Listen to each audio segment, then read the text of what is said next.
Here's an interesting one. Prove the identity that sine squared plus cosine squared is equal to 1. So we can start with any triangle, right triangle that is.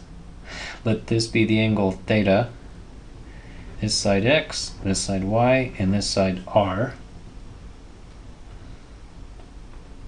And then we have the Pythagorean theorem that says when you square the two legs, it's going to equal the hypotenuse squared. Okay, that's part of it. We also have, we need to find out what sine of theta is equal to. So sine is opposite over hypotenuse, so y over r.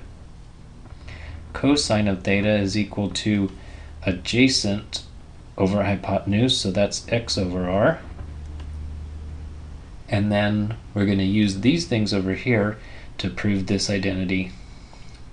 So we would have that sine squared of theta plus cosine squared of theta.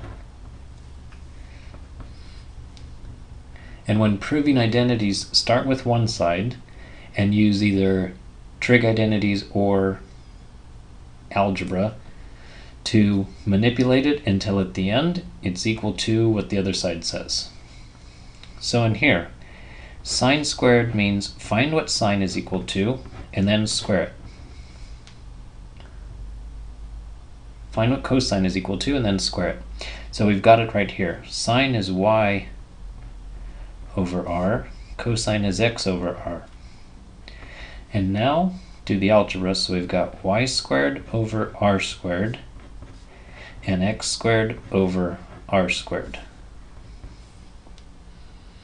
We've got a common denominator, so we can add the two fractions and say it's all over r squared.